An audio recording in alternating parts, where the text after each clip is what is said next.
Hello. तो अगर तो केस बनाना पड़ेगा कि हम अपना भाई से जुदा हैं, इतना साल से जुदा है, तो उसका पावर अटॉर्नी का कोई रेलिवेंसी नहीं है, और हम भाई का ज़मीन बटेदारी के रूप में जोतते आ रहे हैं और इतना साल से जोतते आ रहे हैं, तब आप भाई के ऊपर केस कर सकते हैं। और फिर आपने लिखा है पावर अटॉर्नी रद्द करने में क्या होगा। ये सब काल्पनिक प्रश्न है, अब बेतुका प्रश्न है, इससे कोई सच्चाई से वास्ता सुरखा नहीं। आपके दिमाग का ही फतूर है, इसलिए ये सब प्रश्न आएंगे, इस तरह का प्रश्न नहीं पूछिएगा। पावर अटॉर्नी रद्द करने में क्या होगा, खत्म हो जाएगा। रद्द करने का जिसे पावर अटॉर्नी दिया वो दूसरा कागज बना देगा कि हम पावर अटॉर्नी को रद्द करते हैं, या नोटिस दे देगा कि हम रद्द करते हैं, तो रद्द हो जाएगा। उसके बाद पांचवा प्रश्न है लगातार, एग्रीकल्चर लैंड का रजिस्टर्ड लीज है, खेती का जमीन, और उसमें पड़ोसी है जो थोड़ा सा कब्जा कर लिया, ठीक है, कब्जा कर लिया, तो आप पूछते हैं कि हमको कहाँ जाना चाहिए, पुलिस में या कोर्ट में, कहाँ जाना चाहिए। तो कब्जा कर लिया है तब पुलिस को कब्जा दिलाने का कोई कानूनी अधिकार नहीं है, लेकिन स्थानीय स्तर पर आप जाके पुलिस को दिखा सकते हैं कि देखिए नाजायज किया है, और वो पुलिस अपना अधिकार का बल का प्रयोग करके डरा धमका करके उसको हटा सकता है, लेकिन कानून में उसको कब्जा हटाने का अधिकार नहीं है। कारण क्या है कि आप लिखते हैं कि आपका रजिस्टर्ड लीज डीड है, उसमें आपका भाई भी विटनेस है, नहीं वो आदमी जो कब्जा कर लिया वो गवाह है, तो गवाह है इसका माने वो लीज आपका सही है, उसको मानता है, उसके ऊपर उसकी बाध्यता है। तो वो आदमी नाजायज कब्जा किया है, वो कौन आदमी है, पड़ोसी है, पड़ोसी होने से कब्जा कैसे कर रहा, किस हालत में कब्जा किया, कितना दिन हुआ कब्जा किया, कैसे कब्जा किया, क्या करना है कब्जा करके, ये सब एक टर्म है।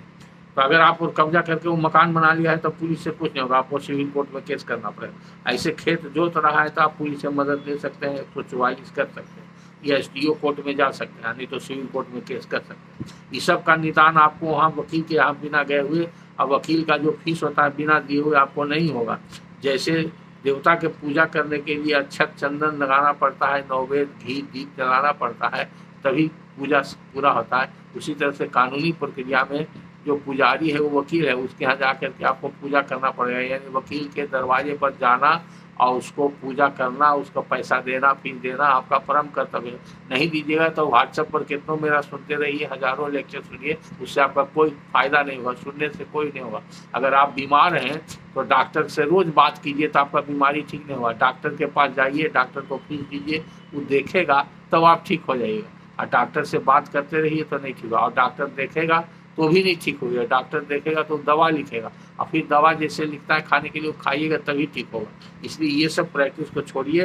विक्रम जी, आइंदे से आपका हम व्हाट्सएप ब्लॉक कर देंगे, इस तरह का क्वेश्चन कीजिएगा।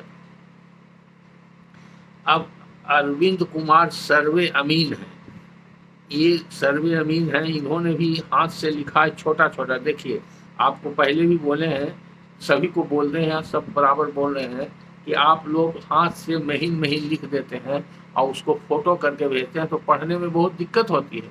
तो आपका मेरा कोई काम नहीं, आप ही लोग का लिखा हुआ एक 5 लाइन का पढ़ने में मोबाइल में व्हाट्सएप पर हाथ का लिखा हुआ फोटो साफ नहीं रहता है, तो पढ़ने में 5 मिनट 7 मिनट लगता है। अगर एक क्वेश्चन है तो 5 मिनट, 3-4 क्वेश्चन है तो 15 मिनट लग जाता है।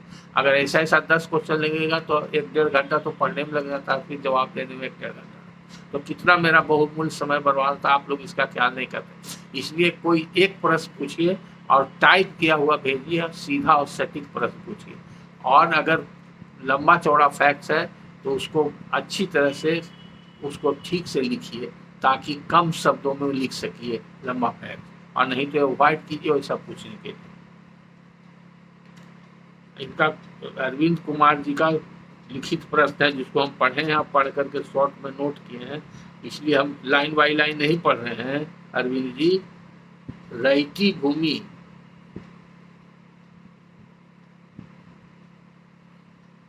पर अधिक कब्जा है जमींदार के लड़का का, ठीक है। आप पूछते हैं जमींदार किस कानून के तहत कब्जा लिया, तो ये तो उससे नहीं पूछना चाहिए था। ऐसा ऐसा प्रश्न आप पूछते हैं, जमींदार का बेटा कब्जा कर लिया तो वो कानून के हिसाब से कब्जा किया कि नाजायज कब्जा, उसके दिमाग में क्या था हमको क्या मालूम, हम कैसे बता देंगे। कि किस कानून से लिया। आप ये कैसे कह रहे हैं कि कानून के तहत कब्जा लिया? कानून के तहत कब्जा लिया तो कोई अधिकारी पदाधिकारी कोई कोर्ट का आदेश होगा, तो वो आदेश दिखाते तब हम बताते कि कानूनी ढंग से वो कब्जा लिया कि गैर कानूनी है, वो आदेश सही है कि नहीं। तो आप ही तो जाहिल वाला प्रश्न करते हैं, और उससे जाके पूछे कि तुम किस आधार पर कब्जा किए हो, इसका जवाब यही है। और उसके बाद आप कहते हैं रेंट रसीद भी है परंतु कोई कागज नहीं है। रसीद किसका है? रसीद उसके पास है और कोई कागज नहीं है, तो कब्जा भी उसी का है, रसीद भी उसी का है, और जमींदार का बेटा है ही है, तो उसी का जमीन माना जाएगा। आपका कैसे माना जाएगा? अब उस पर कोई आप केस कीजिएगा तब वो जवाब देगा कि ये रईती भूमि था, वो जमींदार को कैसे आया, उसको कैसे आया। तो मेरा लेक्चर कई बार आ चुका है इसमें, बकास वाला ज़मीन पर, गैर मजरूबा वाला ज़मीन पर, खास और मालिक ज़मीन पर, उस सब लेक्चर में हमने बताया है कि कई तरीक़ा से रईती ज़मीन भी जमींदार का होता है। वो सब लेक्चर देखिए, खोजिए। तो वो सब खोजते नहीं हैं, बार बार एक ही तरह का प्रश्न करते रहते हैं। फिर भी आपका ये प्रश्न बेतुका है, हम उसका जवाब दे रहे हैं आपको समझने के लिए, चूँकि आप अमीन हैं। आप अगर इस तरह का प्रश्न कीजिए, आप नहीं समझेंगे तो आप जनता का क्या कल्याण कीजिएगा, कैसे काम कीजिएगा, बोलिए। तो अगर कोई जमींदार के परिवार में उसका बाल बच्चा, बेटा पोता, जो भी आज के तारीख में परपोता किसी रईती जमीन पर कब्जा में है और उसका रसीद भी कट रहा है, तो उसका जमीन माना जाएगा। इसका विवाद का निपटारा सिविल कोर्ट में ही हो सकता है या रेवेन्यू कोर्ट में हो सकता है। कोई प्रॉपरली इंस्टीट्यूटेड मुकदमा होगा जिसमें वो बताएगा। अंदाज से कोई कैसे बता सकता है? रईती जमीन नीलाम हो गया तो जमींदार का हो गया, रैयत गांव छोड़ के भाग गया, एबंडनमेंट है तो हो गया जमींदार का कब्जा, या रैयत है मालगाड़ी नहीं चला, सरेंडर कर दिया तो जमींदार का हो गया। और जमींदार का हो गया तो जमींदार का वो एक तरह से बकास्त हो गया, खुद जोतने लगा तब बकास्त हो गया। और जब जमींदारी गया तो उसका बाल बच्चा उसके कब्जा में रहा, उसका लगान निर्धारण हो गया तो उसका रईती हो गया। अगर जमींदार अपने जीवन काल में ही जमींदारी जाने के पहले, या जमींदार का कोई बाल बच्चा जमींदारी जाने के पहले जिसको जमींदारी उत्तराधिकार में मिला, उसने किसी को बंदोबस्त कर दिया तो फिर उसका रईती हो गया। तो इतनी प्रक्रिया, ये सब प्रक्रिया तो कई बार बता चुके हैं, लेकिन इस सब प्रश्न को आप लोग घुमा फिरा के पूछते हैं। अब फिर दूसरा प्रश्न है इनका, रैयत दूसरा जगह चला गया, रईती भूमि क्या हुआ? यही एक दूसरा प्रश्न का भी उत्तर हो गया। रैयत गांव छोड़ के चला गया तो उसको एबंडनमेंट कहते हैं। उसका रईती भूमि जमींदार अगर कब्जा कर लिया तो जमींदार का हो जाएगा। दूसरा व्यक्ति कब्जा कर लिया, दूसरा रैयत कब्जा कर लिया, 12 साल से ज़्यादा उसका कब्जा रहा तो उसका फिर हो जाएगा एडवर्स पोजीशन से हो जाएगा। अब तीसरा प्रश्न लिखते हैं, कैडेस्ट्रल सर्वे में खाताधारी जो था वो मर गया तो उसका वंशज किस आधार पर खाता खोलावेगा? यानी कि अगर रीजनल सर्वे हो रहा है या स्पेशल सर्वे हो रहा है तो उसमें खाता खोलाने की स्थिति है। तो खाताधारी के मर जाने से उसका जमीन भी तो नहीं मर जाता है, जमीन का अधिकार नहीं मर जाता, ठीक है। तो मर गया तो किसको वारिस छोड़ के मरा? अगर हिंदू है तो हिंदू कानून के हिसाब से, मुसलमान है तो मुसलमान कानून के हिसाब से, ईसाई है तो ईसाई कानून के, सबका कानून अलग अलग है, इसको पर्सनल लॉ बोलते हैं। वो पर्सनल लॉ के हिसाब से उसका कोई न कोई उत्तराधिकार है, उत्तराधिकारी होता है। तो वो जो रिकॉर्डेड टेनेंट बोलते हैं, कैडेस्ट्रल सर्वे में जो खाताधारी था रैयत, उसके मरने के बाद जो उसका उत्तराधिकारी है, बेटा पोता जो भी है, सभी अपने आप रैयत हो जाता है, ऑटोमेटिक उसको रईती राइट मिल जाता है, उसको कहीं आवेदन देने की जरूरत नहीं है। यूपी में और बंगाल में और मध्य प्रदेश में अलग कानून है, वहाँ ऑटोमेटिक बाई वर्ष रैयत नहीं होता, वहाँ रईती राइट डिक्लेयर करना पड़ता है, रैयत डिक्लेयर करना पड़ता है। बाप के मरने के बाद बेटा को अप्लीकेशन देना पड़ता है। वो जो पदाधिकारी है वहाँ पर, वो अंचल अधिकारी जैसे होता है, वहाँ तहसीलदार होता है, उसको पावर दिया गया, वो तहसीलदार है जो उसको डिक्लेयर करता है कि हाँ ये रैयत। तो यहाँ बीटी एक्ट के तहत अगर कोई रैयत मर जाता है तो उसका जो उत्तराधिकारी है, यानी कि वंशज जिसको उत्तराधिकार में मिला, सभी वंशज नहीं। जैसे मान लीजिए जमींदार के समय में एक रैयत था और रैयत का नाम कैडेस्ट्रल सर्वे खतियान में है, वो मर गया 2 बेटा छोड़ के, और दोनों बेटा को भी 2-2 बेटा, तो उसका उत्तराधिकार में अधिकार किसको प्राप्त हुआ? तो दोनों बेटा को प्राप्त हुआ। अब बेटा के साथ उसके बेटा यानी पोता का, चूंकि सबको पार्सनली होता है हिंदू परिवार में, तो सबका निहित है, यानी कि 2 बेटा है तो दोनों बेटा को आधा आधा 8 आना हो गया। अब वो बेटा को 8 आना हुआ, 8 आना में वो दोनों पोता का भी निर्भर है, तो 2-2 पोता भी है, तो 8 आना में 1 बेटा और 2 पोता, सबका सम्मिलित हो गया। वो नीचे तक जहाँ भी रहेगा सबका 3 कुर्सी तक के नीचे तक जाएगा और सबको मिलेगा, तो सब वंशज हो गया। और उसी में से जो जीवित है उसका आज कब्जा है, उसका रसीद कट रहा है, तो उसको अधिकार है उत्तराधिकार के कानून के हिसाब से खाता खुलवाने का, उसका खाता खुलेगा। वो अपना वंशावली दिखाएगा, कब मरे ये दिखाएगा, और कब उसको कब्जा में आया और कब जोत रहा है, कब रसीद कटा, ये सब दिखाएगा। उसके आधार पर उसका खाता खुल जाए। उसका चौथा प्रश्न है अखिलेश यादव का। ये अखिलेश यादव कहाँ से लिखते हैं नहीं पता चला, और क्या करते हैं ये भी इन्होंने नहीं लिखा। इन्होंने पूछा है कि बकास जमीन में और जीरात जमीन में क्या अंतर है, और इन्होंने कहा है गाइडलाइन बना दीजिए सर्वे में, एगो व्हाट्सएप गाइडलाइन क्या है सर्वे का, इसके लिए इस पर एगो वीडियो बना दिए। तो सर्वे के ऊपर मेरा कई वीडियो है, अखिलेश यादव जी आप कृपया वो सब वीडियो खोजिए और देखिए। रोज आप लोग प्रश्न करते हैं तो हर एक छोटा छोटा टॉपिक पर वीडियो बनाइए, तो ऐसे नहीं हो सकता, वो संभव भी नहीं है। जिस टॉपिक पर हम लेक्चर दे चुके हैं उस टॉपिक पर दोबारा हम लेक्चर देना नहीं चाहते, और देने का कोई फ़ायदा नहीं। आप लोग देखिए, प्लेलिस्ट में जाइए, वो सब तो यूट्यूब पर मौजूद है, वो सब तो ख़त्म होगा नहीं। आप खोजिए और उसमें सब्जेक्ट दे करके देखिए, सर्वे एंड सर्वे का गाइडलाइन, सर्वे से संबंधित देखिए, उसमें मिलेगा। अगर नहीं मिलेगा, कई लेक्चर है, आप देख करके तब प्रश्न कीजिए कि कौन कौन लेक्चर आप देखे हैं और उसमें आपका प्रश्न का उत्तर नहीं है, तब हम उस पर अलग से वीडियो बना सकते हैं। अब जहाँ तक सवाल रहा बकास्त और जीरात, बकास्त के बारे में बकास्त पर 7 लेक्चर है मेरा, वो सारा चीज़ लिखा हुआ है बकास्त किसको कहते हैं। जीरात और बकास्त में कोई अंतर नहीं। अगर जमींदार के कब्जा में जीरात जमीन है तो भी जस्ट लाइक बकास्त है। जीरात का शाब्दिक माने होता है ऐसा कि वैसी कृषि की भूमि जिसमें आर्टिफिशियल इरिगेशन यानी कि मशीन के द्वारा, बिजली मोटर पंप के द्वारा पटाने की सुविधा नहीं हो, वर्षा के ऊपर ही खेती निर्भर हो, उस जमीन को जीरात कहा जाता था। या कभी कभी नदी के कछार में पानी जिसमें हो जाता है, जमीन जिसमें धान की खेती होती है, उसको भी जीरात बोला जाता है। लेकिन जीरात यहाँ पर बकास और जीरात के सेंस में आया। जीरात भी जमींदार की खास जोत की ज़मीन होती है, बकास भी जमींदार की खास जोत की ज़मीन। तो कानूनन उसके प्रकृति में फ़र्क हो सकता है, लेकिन उसकी हकीयत और हक हकीयत में कोई फ़र्क नहीं है। इसलिए आप मान लीजिए कि दोनों जमींदार की ज़मीन है। अगर वैसा ही ज़मीन जो वर्षा के ऊपर निर्भर है किसी रैयत के कब्जा में है, तो रैयत का रैयती जीरात होगा। ये रैयती जीरात के संदर्भ में कम मिलता है उदाहरण, लेकिन जीरात का अगर शाब्दिक माने लगाएं तो शाब्दिक माने के हिसाब से वो जीरात माना जाएगा। जो वर्षा के ऊपर खेती जिसमें निर्भर है वो जीरात भूमि है, वो भूमि की प्रकृति के लिए वो जीरात होगा। जमींदार के संदर्भ में वो जीरात नहीं हुआ और रैयत का जीरात हुआ। जमींदार का भी जीरात हो सकता है।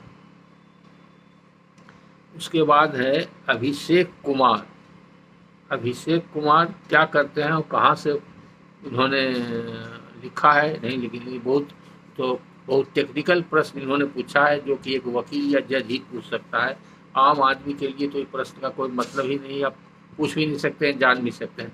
और कहाँ इन्होंने पढ़ा है, किस संदर्भ में पढ़ा है, क्या देखा।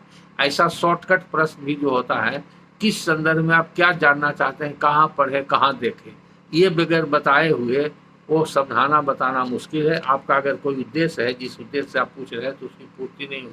जैसे शायद अभिषेक कुमार ने एक्ट नंबर 5 ऑफ 1884 पूछा था, तो हमने जवाब दिया था, लेकिन कहाँ किस संदर्भ में क्या देखा, क्या पढ़ा, इन्होंने नहीं बताया।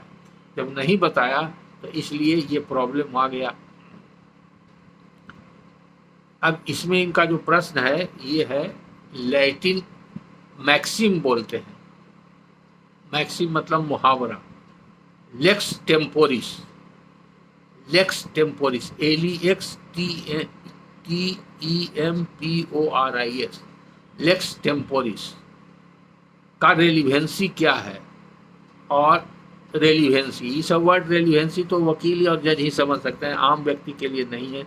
तो अगर ये क्या करते हैं ये बताते तब ने हम उस हिसाब से कानून की पूरी व्याख्या करते। लेक्स का माने होता है कानून, लेक्स लोसी होता है, लेक्स फोरी होता है, लेक्स बहुत तरह का होता है, लेक्स टेम्पोरिस होता है। लेक्स टेम्पोरिस का माने जो कानून अभी मौजूद है, law of the present time. तो अगर जो लॉ अभी मौजूद है उसी के हिसाब से कोर्ट को काम करना है या वकील को काम करना है, इसलिए इसकी रेलिवेंसी है। जैसे कि कोई कानून बन गया, जैसे अभी एक हाल का उदाहरण आपको देते हैं। सेक्शन 9 म्यूटेशन एक्ट में एडिशनल कलेक्टर को पावर है कि कोई गलत तरीके से जमाबंदी कायम करा लिया हो तो उसको वो कैंसिल कर सकता है जमाबंदी। अगर उसके यहाँ बाजाप्ता केस किया जाए तो जमाबंदी कैंसिलेशन का पावर एडिशनल कलेक्टर को दिया गया।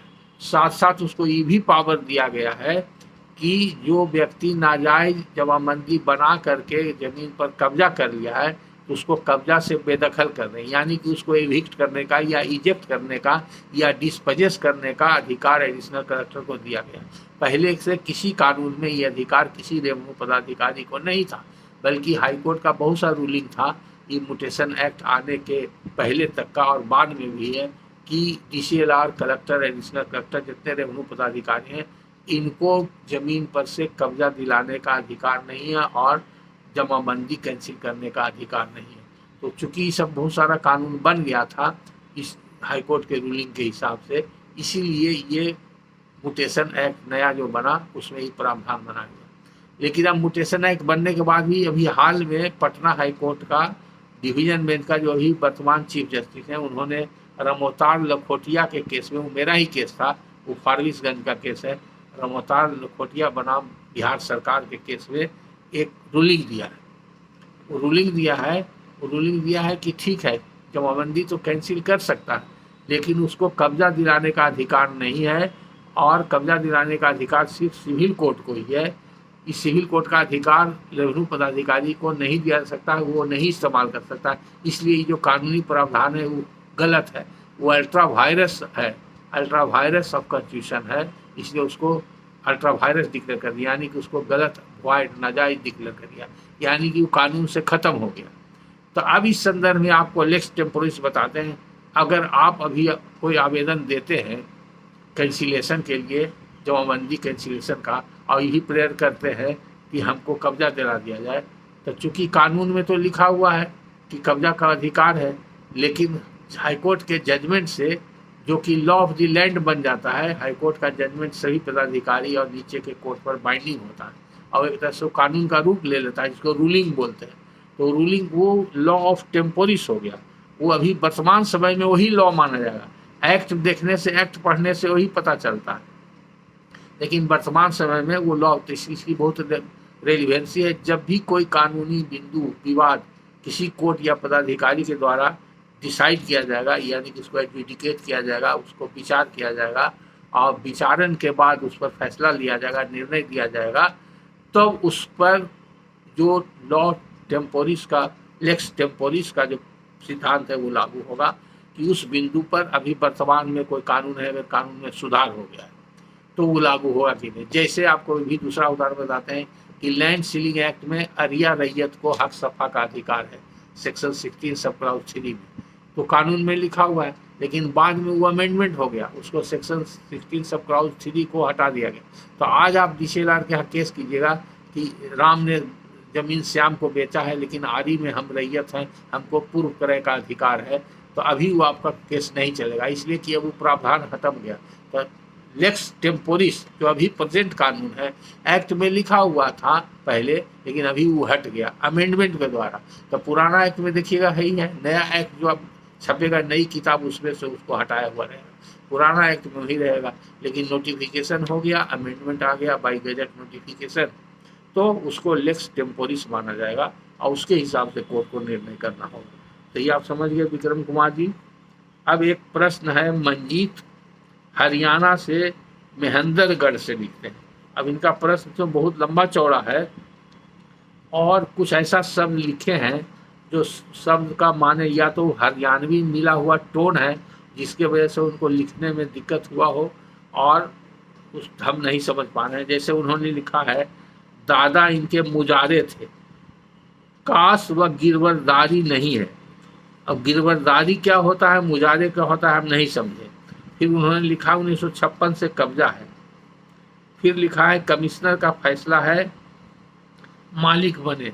तो हम इतना ही समझ गए कि कोई जमीन इनके दादाजी का था, 56 से कब्जा में है, जिसके संबंध में कमिश्नर का फैसला आया है और इनको मालिक मान लिया है उसमें। फिर उसके बाद कहते हैं 1964 में दादाजी मालिक बने। अभी 56 के बाद फिर 64 में मालिक बने, कैसे बने क्या बने ये नहीं कर सकते हैं। लेकिन बाद में फिर लिखते हैं पंजाब एंड हरियाणा गवर्नमेंट ने इनके ज़मीन को सरप्लस डिक्लेयर कर दिया। तो सरप्लस डिक्लेयर कर दिया, इसका माने लैंड सीलिंग एक्ट में इनके पास सीलिंग एरिया से ज़्यादा ज़मीन थी, इसलिए सरप्लस डिक्लेयर हो गया। और अलाउटी, जिसको सरप्लस लैंड को बांट दिया गया, तो सेटल कर दिया गया, तो अलाउट कर दिया गया, अलाउटी को कब्जा भी मिल गया और उसका केस पेंडिंग। और फिर कहते हैं कि वहाँ चकबंदी नहीं है, तो 3 अलाउटी को 8-8 बीघा ज़मीन दिया गया, यानी कि 24 बीघा ज़मीन दिया गया। अभी पूछते हैं मालिक कौन है। हालांकि इनका प्रश्न हम बहुत कोशिश किए, और मंजीत जी आप हरियाणा से हैं, आप को हम धन्यवाद देते हैं कि आप मेरा वीडियो सुने हैं हरियाणा से, और हरियाणा से आप प्रश्न कर रहे हैं। अगर आप किसी हिंदी जानकार व्यक्ति से फिर दोबारा इस प्रश्न को अच्छी तरह से लिख के भेज सकते हैं तो ठीक है, लेकिन जहाँ तक हम समझे हैं आपके शब्द को, और नहीं तो मुजारे का मतलब, गिरवरदारी का मतलब जो आप क्या कहना चाहते हैं वो क्लियर नहीं होता है।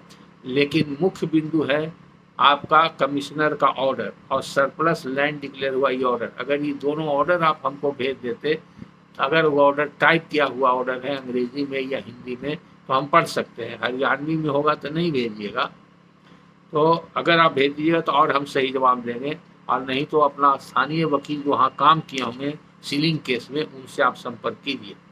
फिर भी जो हम पढ़े हैं और समझे हैं उससे हमको ये पूरा अनुमान है कि आपका ज़मीन सरप्लस लैंड डिक्लेयर हो गया चकबंदी कानून के हिसाब से। तो सरप्लस लैंड जब डिक्लेयर हो जाता है तो जितना सरप्लस हुआ, यानी कि आपको जितना सीलिंग एरिया के अंदर ज़मीन रखने का अधिकार है उससे ज़्यादा ज़मीन आपके पास है। तो जो ज़्यादा ज़मीन है वो ज़मीन सरकार में निहित हो जाती है। जैसे ही गजट नोटिफिकेशन हुआ कि नहीं हुआ, अगर गजट में छप गया तो सरकार की ज़मीन हो गई, और सरकार की ज़मीन होगी तो सरकार जिसको बंदोबस्त कर देगा वो उसका ज़मीन हो जाएगा, तो सरकार के पास चला जाएगा। तो इसलिए ये आपका प्रश्न का उत्तर जहाँ तक हम समझें हम दिए हैं। अगर आप इस उत्तर से संतुष्ट नहीं हैं तो मुजारे का मतलब, गिरवरदारी का मतलब, उसको सही ढंग से आप लिखिए क्या कहना चाहते हैं, और शॉर्ट में लिखिए, या अपने वकील से लिखवा के भेजिए या आदेश भेजिए, तो और हम आपको बता सकते हैं। तो मालिक कौन है, इसका जवाब यही है कि जो ज़मीन सरप्लस हो गया उसका मालिक गवर्नमेंट है, और गवर्नमेंट ने जब अलाउट कर दिया किसी व्यक्ति को तो वो अलाउटी उसका मालिक हो गया। और जो ज़मीन आपका बच गया, जो सीलिंग एरिया यूनिट के अंदर आपके पास है, उसका मालिक आप हैं, वो आप ही का रहेगा। आज का सभी प्रश्न यहीं पर समाप्त होते हैं। फिर अगले वीडियो में हम मिलेंगे। धन्यवाद।